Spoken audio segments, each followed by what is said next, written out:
యాకోబు వంశస్థులై ఇశ్రాయేలు పేరు కలిగిన వారలారా, యూదా జలముల్లో నుండి బయలుదేరి వచ్చిన వారై యెహోవా నామము తోడని ప్రమాణము చేయుచు ఇశ్రాయేలు దేవుని నామమును స్మరించుచు నీతి సత్యములను అనుసరింపని వారలారా, ఈ మాట ఆలకించుడి. మేము పరిశుద్ధ పట్టణస్థులమని పేరు పెట్టుకొని ఇశ్రాయేలు దేవుని ఆశ్రయించుదురు, సైన్యములకు అధిపతియగు యెహోవా అని ఆయనకు పేరు. పూర్వకాలమున జరిగిన సంగతులను నేను చాలా కాలం క్రిందట తెలియజేసి తిని, ఆ సమాచారము నా నోట నుండి బయలుదేరను. నేను వాటిని ప్రకటించి తిని, నేను ఆకస్మికముగా వాటిని చేయగా అవి సంభవించెను. అంటే ఇక్కడ యెషయా మాట్లాడుతున్నాడు. ఇక్కడ దేవుడు తన ప్రజల మీదకి తీర్పును పంపించాడు కదా. ఆ తీర్పు పంపించినప్పుడు ఆయన అనేక మంది ప్రవక్తల ద్వారా తెలియజేస్తూ వచ్చాడు. యెషయా ద్వారా, ఇర్మియా ద్వారా, యెహెజ్కేలు ద్వారా, ఇంకా అనేక మంది ప్రవక్తల ద్వారా ఈ యొక్క పాపములు చేసినటువంటి పాపాత్ములైన యూదా ప్రజలకు ఏమి జరగబోతుందో ముందుగానే తెలియజేశాడు. వారి విషయంలో ఏమి చేయబోతున్నాడో ప్రకటించి ఆ మాటల ప్రకారమే జరిగించాడు. సరే, ఆ తర్వాత మరలా ఏం చెప్తున్నాడు ఇక్కడ యెషయా భక్తుడు? నీవు మూర్ఖుడవనియు, నీ మెడ ఇనుప నరమనియు, నీ నుదురు ఇత్తడిదనియు నేను ఎరిగి ఉండి. అంటే దానికి మనం అర్థం చేసుకోవాలి. నుదురు ఇత్తడిగా ఉంది అంటే ఏంటి? నుదురు ఇత్తడి వలె ఉంటే మాట్లాడేది, మనం చెప్పేది ఏమన్నా వింటారా? లోపలికి వెళ్తుందా? నుదురు లోపలికి వెళ్తుందా? వెళ్ళదు అని అర్థం. అక్కడ ఇత్తడిలాగా ఉంది అంటే మెదడులోకి ఏం పంపించుకోవట్లా. దేవుడు చెప్తున్న మాటలు గాని, ఆ తీర్పులు అవన్నీ ప్రకటించినా గాని వారికి భయం లేదు. దేవుడు ఎప్పుడైనా సరే ఒక తీర్పును పంపించేటప్పుడు ముందుగా హెచ్చరిస్తాడు. హెచ్చరిక లేకుండా దేవుడు ఎప్పుడు తీర్పు పంపించలేదు. బైబిల్ మొత్తం గనక మనం చూసుకున్నట్లయితే దేవుడు తన ప్రవక్తల ద్వారా హెచ్చరికలు చేసి ఆ తర్వాత తీర్పును పంపించాడు. కానీ హెచ్చరికలను ఏమన్నా లెక్క చేశారా? ఎలా చేసుకున్నారంట? వాళ్ళ నుదుర్ని ఇత్తడిదిగా చేసుకున్నారంట. ఆ తర్వాత మెడను ఎలా చేసుకున్నారు? ఇనుప నరముగా చేసుకున్నారు. ఇనుప నరము అంటే మెడ ఇనుములాగా ఉంది అంటే ఇనుము తిరుగుతుందా? అటు ఇటు తిరుగుతుందా? తిరగదు కదా. అలా తిప్పకుండా ఉంటే దాన్ని మనము మన భాషలో ఏమంటారు? మెడవంచని గర్వం ఉంది అంటుంటారు కదా.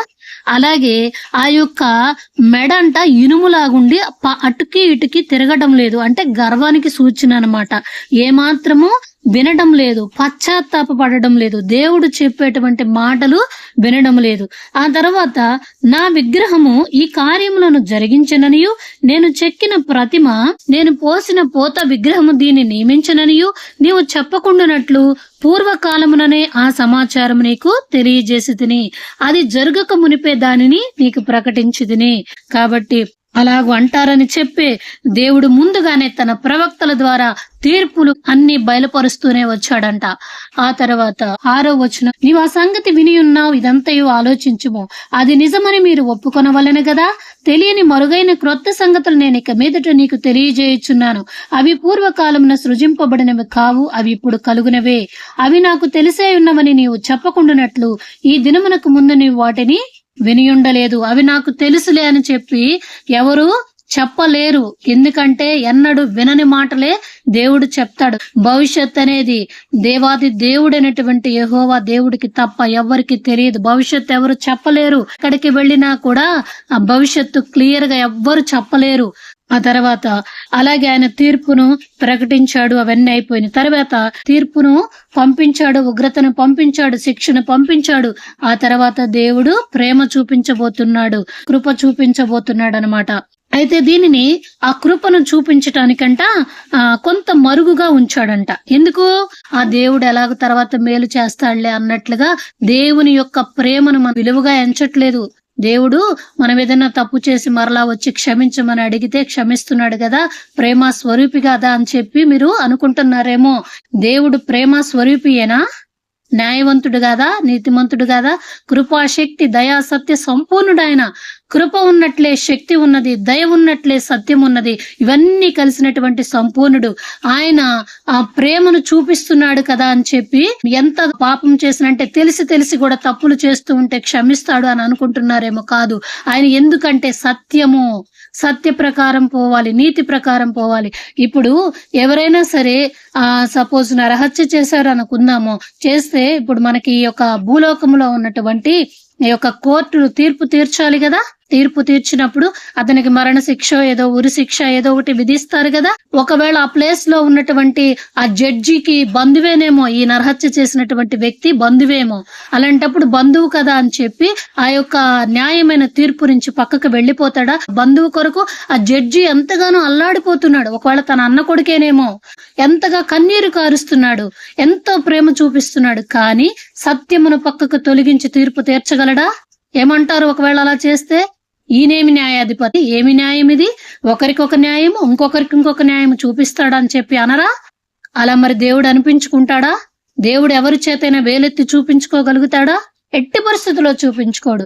కాబట్టే ఆయన ఆ యొక్క సిలువ మీదకి వచ్చి ప్రాణం ఎందుకు పెట్టాడు అనుకుంటున్నారు? అందుకే కదా పెట్టింది. ఈ శిక్షను విధించాలి. ఆయన న్యాయమైన దేవుడు కనుక మనకు మరి మనందరం చేసిన పాపాలకి శిక్ష విధించాలి. ఎందుకు? సత్యాన్ని నుంచి తొలగిపోలేడు ఆయన. కాబట్టి ఆ సత్యానికి నిలబడిన అటువంటి దేవుడు కనుకనే ఆ శిక్షను తన పైన వేసుకున్నటువంటి ప్రేమ స్వరూపి. మనము దేవుణ్ణి అన్ని కోణాల్లోంచి చూడాలి. ఒకటే ప్రేమ ప్రేమ, ఆయన ప్రేమించే దేవుడు అని చెప్పి మిగతా క్వాలిటీస్ చూడలేదనుకోండి, మనకంటే కూడా అజ్ఞానులు ఇంకెవరు ఉండరు. కాబట్టి మనము దేవుడు ఎంత ప్రేమ స్వరూపు, అంత న్యాయవంతుడు కనుక మనము దోషముల విషయమై, మనము చేస్తున్న అపరాధముల విషయమై, తెలిసి చేసేటువంటి ఒక పాపముల విషయమై మనము పశ్చాత్తాపపడాలి. దేవుడు క్షమిస్తాడు. కానీ తెలిసి చేసే వాటికి పర్యవసానం ఉండదంటారా? ఉంటుంది. 48:8 అవి నీకు వినబడనే లేదు, నీకు తెలియబడనే లేదు, పూర్వము నుండి నీ చెవి తెరవబడనే లేదు. నీవు అపనమ్మకస్తుడివై నీ తల్లి గర్భమున పుట్టినది మొదలుకొని తిరుగుబాటు చేయువాడవని అనిపించుకుంటువని నాకు తెలియను. నేను నిన్ను నిర్మూలము చేయకుండానట్లు నా నామమును బట్టి నా కోపము మానుకొనుచున్నాను. కాబట్టి మనము అంటే దేవుని ప్రజల యొక్క చెవులు ఎలా ఉన్నాయంట? వినపడలేదు, అంటే చెవులు మూసుకున్నారనమాట. వాక్యము వినున్నట్లుగా ఆ చెవి తెరవబడనే లేదు. వాక్యము చెప్తున్నప్పుడు, దేవుని యొక్క సేవకులు ఒక మాట చెప్తున్నప్పుడు అది ప్రవచనము.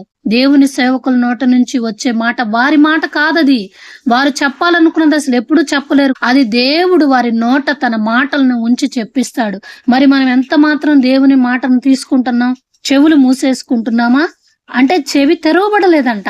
అలాగే నీవు అపనమ్మకస్తుడివై నీ తల్లి గర్భమున పుట్టినది మొదలుకొని తిరుగుబాటు చేయవాడవని అనిపించుకుంటావని నాకు తెలియను. తిరుగుబాటు స్వభావాలుగా ఉంటున్నామా మనము? అసలు తిరుగుబాటు చేయొచ్చా? దేవునికి తిరుగుబాటు చేయొచ్చా? దేవుని సేవకులకు తిరుగుబాటు చేయొచ్చా? అంటే తిరుగుబాటు స్వభావం అనేది చాలా భయంకరమైనది. కాబట్టి ఏమంటున్నాడు దేవుడు? నేను నిన్ను నిర్మూలము చేయకుండానట్లు నా నామమును బట్టి నా కోపము మానుకొనుచున్నాను. కాబట్టి దేవుడికి ఎంత కోపం వచ్చినా ఇంకనూ ప్రేమ చూపిస్తున్నాడు. కాబట్టే ఆయన యొక్క తీర్పు వచ్చినప్పుడు అందరినీ నిర్మూలం చేయడం లేదు, గాని కొంతమందికి బ్రతకడానికి అవకాశం ఇస్తున్నాడు. వాళ్ళనే మనం శేషించిన జనం అంటూ ఉంటాం. సరే, నా కీర్తి నిమిత్తము నీ విషయంలో నన్ను బిగబట్టుకొనుచున్నాను. ఎందుకని? దేవుడు ఎందుకు బిగబట్టుకుంటున్నాడంట? తన కీర్తి నిమిత్తం. ఇప్పుడు దేవుడు న్యాయవంతుడు గనక నీతి ప్రకారం ఆయన చేస్తున్నాడు, తీర్పు పంపిస్తున్నాడు. తన బిడ్డల సహితము పాపము చేస్తే దాచుకోవడం లేదు. తన బిడ్డలైనా సరే తప్పులు చేస్తే శిక్షలు పంపిస్తుంది. ఎక్కువ శిక్ష ఉంటది, తన బిడ్డలకే ఎక్కువ శిక్ష ఉంటది. మరి ఇంతగా ధర్మశాస్త్రం వింటూ, ఆజ్ఞలు వింటూ మరలా పక్కకు తొలగిపోతే దేవుని నామానికి ఎంత అవమానము. ఇది తెలియని ప్రజలు తప్పులు చేశారంటే వాళ్ళకి శిక్ష తక్కువగా ఉంటది. మనం ఇదంతా తెలుసుకొని వెలుగులోనికి వచ్చి, చీకటి నుండి వెలుగులోనికి వచ్చి మరలా మనం తప్పులు చేస్తూ ఉన్నాము అంటే యేసు ప్రభు నామానికి ఎంత అవమానము. కాబట్టి ఆయన నామాన్ని, ఆయన మహిమను ఎవరికి ఇవ్వడు గనక ఆ మహిమ నిమిత్తం, ఆయన కీర్తి నిమిత్తము బిగబట్టుకుంటున్నాడంట. అందుకే కొంతమందిని బ్రతకడానికి అవకాశం ఇస్తున్నాడు. అయితే నేను నిన్ను పుటము వేసి తిని వెండిని వేసినట్లు కాదు, ఇబ్బంది కొలిమిలో నిన్ను పరీక్షించి తిని నా నిమిత్తమే అలాగు చేసేదను. తన నిమిత్తము, తన నామ ఆ ఘనత నిమిత్తము, తన నామ మహిమ నిమిత్తమే ఆయన ఏం చేస్తున్నాడంట? పుటము వేస్తున్నాడంట. వెండిని వేసినట్లు కాదు, ఇబ్బంది కొలిమిలో నిన్ను పరీక్షించి తిని. వెండిని పుటం వేయటం అంటే తెలుసు కదా, అత్యధికమైన ఉష్ణోగ్రత దగ్గర దాన్ని పుటం చేస్తారు. అప్పుడు ఏమవుతుంది, వెండిలో ఉన్న ఆ యొక్క మలినాలన్నీ బయటికి వెళ్ళిపోయి వెండి శుద్ధి చేయబడుతుంది.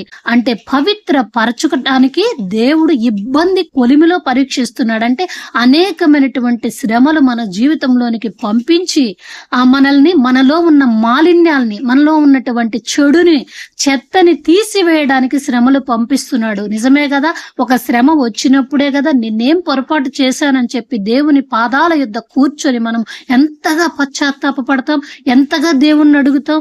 ప్రభువా, నేను అప్పుడు అలా చేశాను, ఒకవేళ అదేమన్నా నీ దృష్టిలో తప్ప అయితే దయచేసి నన్ను క్షమించు, ఇంకెన్నడూ నేను అటువంటి తప్పులు చేయకూడదు, అటువంటి వాటి జోలికి వెళ్ళకూడదని చెప్పి మనము పవిత్రపరచబడటానికి మనం అప్పుడు మోకరిస్తాం. అదే శ్రమ పంపించకపోతే మనం మోకరించము, మన తప్పు అని తెలుసుకొనము, రక్షింపబడ్డాము, ఏదో ఒకప్పుడు ఏదో చేసిన దోషాలు ఒప్పేసుకున్నాం, ఆ రక్షణ వచ్చేసిందని చెప్పి ఇంకా మనం నిత్య జీవానికి వారసులం అయిపోయామని అనుకుంటున్నామేమో. కాదు, అన్నో దినము మనం స్వపరీక్ష చేసుకోకపోతే మనం నిత్య జీవమును స్వతంత్రించుకొనలేము.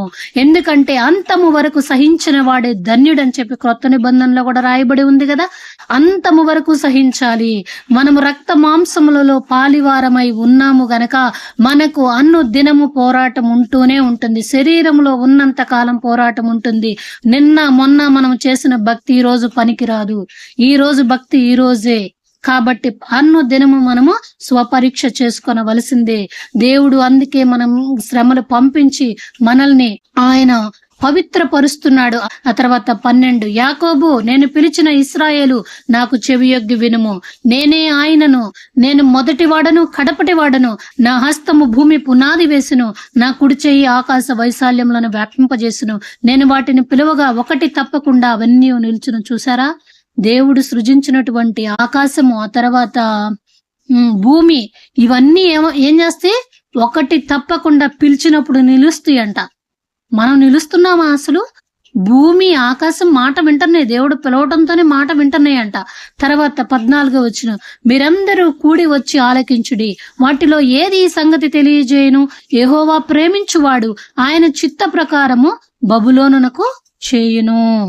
అంటే ఇక్కడ యెహోవా ప్రేమించువాడంటే కోరెషు అన్నమాట. కోరెషును లేపుకున్నాడు కదా, అన్యరాజు అయినప్పటికీ దేవుడు ఆయన్ని ప్రేమించి ఈ యొక్క ఇశ్రాయేలు ప్రజల్ని విమోచించడానికి, బబులోను మీదకి యుద్ధము చేయడానికి పంపించి జయాన్ని అనుగ్రహించాడు. ఆయన యొక్క బాహుబలము కల్దీయుల మీదకి వచ్చును. ఈ యొక్క బబులోను మీదకి, కల్దీయుల మీదకి ఆయన యొక్క బాహుబలము వచ్చినప్పుడు వాళ్ళు ఓడిపోతారు. నేనే ఆజ్ఞ ఇచ్చిన వాడను, నేనే అతని పిలిచి తిని, నేనే అతన్ని రప్పించి తిని, అతని మార్గము తేజరిల్లును. అంటే ఇదంతా కోరెషు గురించి అనమాట. కోరెషును బలపరుచుకొని వాడుకుంటున్నాడు దేవుడు. ఆ తర్వాత, ఆది నుండి నేను రహస్యముగా మాట్లాడిన వాడను కాను, పుట్టిన కాలం మొదలుకొని నేను అక్కడ ఉన్నవాడను.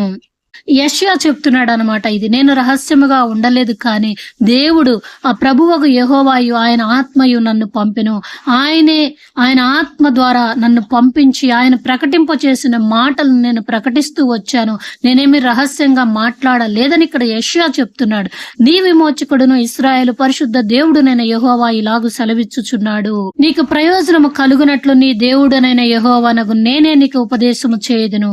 నీవు నడవవలసిన త్రోవను నిన్ను నడిపించుదును. నీవు నా ఆజ్ఞలను ఆలకింపవలనని నేను ఎంతో కోరుచున్నాను. ఆలకించిన ఎడల నీ క్షేమము నది వలెను, నీ నీతి సముద్ర తరంగముల వలెను ఉండును. కాబట్టి ఇదంతా దేవుడు తన ప్రజలతో చెప్తున్నాడు. మీరు ఇకనైనా వినండి, నా మాటలు వినండి, నా ఆజ్ఞలు పాటించండి. మీరు నడవవలసిన త్రోవేదో నేను మీకు చూపిస్తాను, నేను మీకు ఉపదేశము చేస్తాను. అప్పుడు మీ నీతి ఎలా ఉంటుంది? సముద్ర తరంగాల వలె ఉంటుందంట. ఆ సముద్ర తరంగాలు ఎలా ఉంటాయి తెలుసు కదా మీకు. అలాగూ మన నీతి సముద్ర తరంగముల వలె విస్తరిస్తుంది అనమాట. నీ సంతానము కూడా ఇసుక వలె విస్తారమగును. అబ్రహాముకిచ్చిన వాగ్దానాన్ని దేవుడు మరలా జ్ఞాపకం చేస్తున్నాడు. వారి నామము నా సన్నిధి నుండి కొట్టివేయబడదు, మరువబడదు. ఎందుకంటే దేవుడు వాగ్దానం చేశాడు, ఇసుక రేణువులంతగా విస్తారముగా నీ సంతానాన్ని విస్తరింప చేస్తానని చెప్పాడు. తను చేసిన వాగ్దానాన్ని గుర్తు చేసుకుంటున్నాడు, దేవుడే గుర్తు చేసుకుంటున్నాడు. అందుకే వీరెన్ని పాపాలు చేసినా సమూలంగా నాశనం చేయలేకపోతున్నాడు. మరి తన మన వాగ్దానం ఎప్పుడు నెరవేర్చబడుతుంది? కాబట్టి క్షమిస్తూ వస్తున్నాడు. కొంతమంది శేషించిన జనంలో నుంచి మరలా తిరిగి లేపుకుంటూ, మీరు చక్కగా ఉండండి, ఇకనైనా నా మాటలు వినండి, దేవుని ఆజ్ఞలను పాటించండి, మీ నీతి ఇలాగూ ఇంతగా సముద్ర తరంగముల వలె ఉంటుందని చెప్పుకుంటూ వస్తున్నాడు. ఆ తర్వాత బబులోను నుండి బయలువెళ్ళుడి, కల్దీల దేశంలో నుండి పారిపోవుడి. యెహోవా తన సేవకుడైన యాకోబును విమోచించిన సంగతి ఉత్సాహధ్వనితో తెలియజేయుడి. అదిగో యాకోబును విమోచించాడు దేవుడు. ఈ సంగతి ఉత్సాహధ్వనితో అందరికీ తెలియజేయమంటున్నాడు. భూ దిగంతముల వరకు అది వినపడినట్లు దాన్ని ప్రకటించుడి. ఈ వాగ్దానం మనం తీసుకుందాం. మన జీవితంలో కూడా మనము ఎన్నిసార్లు దేవునికి తిరుగుబాటు చేశామో దేవుడు మనల్ని విమోచించబోతున్నాడంట. మనం కాబట్టి ఈ విమోచించిన సంగతి ఉత్సాహధ్వనితో, ఇదే కదా సాక్ష్యం అంటే. సాక్ష్యం అంటే ఇదే కదా. భూ దిగంతముల వరకు అది వినపడినట్లు దాన్ని ప్రకటించుడి. ఎంతకాలం మన సాక్ష్యాలను కప్పి పెడతాం మనము? మన సాక్ష్యము కప్పి పెట్టకూడదు. దేవుడు మనల్ని విమోచించినప్పుడు భూ దిగంతముల వరకు అది వినపడేటట్లు ప్రకటించాలి. మరి దేవుడు విమోచించినప్పుడు దేవుడు ఎంత గొప్ప కార్యము చేశాడో, ఎంత భయంకరమైన ఉగ్రత నుంచి, తీర్పు నుంచి విడిపించాడో మనం సకల ప్రజలకు తెలియజేయవద్దా? మనం అలాగూ తెలియజేయకుండా, ఆ యొక్క సాక్ష్యాన్ని చెప్పకుండా మరుగుపరిచితే అంటే మనం ఎంత విశ్వాసఘాతకులం? విశ్వాసఘాతకులమే కదా. మరి మనము దేవుడు చేసిన కార్యాలు చెప్పొద్దా? ఏదైనా ఒక మేలు జరిగినప్పుడు మనము ఎక్కడైనా మనము ఈ లోక రీతిగా కూడా మనం ఎక్కడికైనా ఒక విషయమై మేలు జరిగితే ఇంకొకరికి చెప్తాం. పలాలే ఒక డాక్టర్ అనుకోండి, ఆ డాక్టర్ దగ్గరికి వెళ్తే నాకు ఈ యొక్క గాయం మానిపోయింది. ఎంతమంది డాక్టర్స్ దగ్గరికి వెళ్ళినా తగ్గలేదు, కానీ వాళ్ళన్న డాక్టర్ దగ్గరికి వెళ్తే నాకు తగ్గింది, కాబట్టి మీరు అక్కడికి వెళ్ళండి, మీ రోగం కుదుట పడుతుందని చెప్పమా? మన అలా అంటప్పుడు ఈ లోకంలో ఉండేటువంటి ఒక వైద్యుడికి అంత విలువనిచ్చినప్పుడు, దేవాతి దేవుడు మన పట్ల ఇంత కార్యం చేసినప్పుడు మనం చెప్పొద్దా అందరికీ? ఎంతగా విమోచించాడు నన్ను, ఎటువంటి స్థితిలో నుండి ఎటువంటి స్థితిలోనికి నన్ను దేవుడు తీసుకొని వచ్చాడని చెప్పి మనము సాక్షులుగా ఉండాలి. ఎంతకాలము మనము అసలు ఇది పిరికితనమే కాదు. నేనైతే ఇది పిరికితనం అని ఒప్పుకోను. ఇది కేవలం విశ్వాసఘాతకం అంటాను నేను. విశ్వాసఘాతకముగా మనం ఉండకూడదు. దేవుడు చేసిన మేలును మర్చిపోయే వారిగా ఉండకూడదు. భూ దిగంతముల వరకు అది వినపడినట్లు దాన్ని ప్రకటించాలంట. ఎడారి స్థలములలో ఆయన వారిని నడిపించును, వారు దప్పికొనలేదు. దీని గురించి మనం చూసుకుంటే, ఎడారి అంటే ఏం జ్ఞాపకం వస్తుంది? ఐగుప్తు జ్ఞాపకం వస్తుంది. ఐగుప్తు నుంచి దేవుడు ఇశ్రాయేలు ప్రజల్ని విడిపించి అరణ్యములో ఆ ఎడారి మధ్యలో నడిపించినప్పుడు, దప్పికొన్నప్పుడు దేవుడు ఏం చేశాడు? ఆ రాతి, ఆ బండలో నుంచి నీళ్లు ఇవ్వలేదా? నిజముగా దేవుడు ఎన్ని కార్యాలు చేశాడు. వారు ఆకలి కొన్నా కూడా వాళ్ళకి వెంటనే ఎలాంటి ఆహారం ఇచ్చాడు? మన్నానిచ్చి పోషించాడు కదా. ఎంత గొప్ప దేవుడు. ఆయన కొండను చీల్చగా నీళ్లు ప్రవాహముగా బయలుదేరను, దుష్టులకు నెమ్మది ఉండదని యెహోవా సెలవిచ్చుచున్నాడు. కాబట్టి ఇక్కడ ఒకటి జ్ఞాపకం చేసుకోవాలి, దేవుడిని నమ్ముకున్న ప్రజలు ఎన్నడూ విడిచిపెట్టబడరు. యెహోవా దేవుణ్ణి ఆశ్రయించిన వారికి నిజంగా ఏ మేలు కొదువై ఉండదు. అందుకే ఆయన నామ మహిమ నిమిత్తము ఆయన ఖచ్చితంగా మనకు మేలు చేస్తాడు. ఎప్పుడు మేలు చేస్తాడు? ఆయన రెక్కల క్రిందే మనం ఉండాలి. ఆయన రెక్కల క్రిందే మనం ఉన్నట్లయితే ఆయన నామ ఘనత కొరకు చేస్తాడు దేవుడు. మనం ఆయన రెక్కల కిందకు వచ్చి ఆయన గూడు నుంచి గనక మనం తప్పించుకోకుండా ఆయన గూడులోనే ఉంటే, ఒకవేళ తప్పులు చేసినా క్షమించి తన బాధ్యతను ఆయన నెరవేరుస్తాడు. మనమెన్నడూ ఆయన నుంచి తొలగిపోయే వారిముగా ఉండకుందుము గాక. ఆమెన్.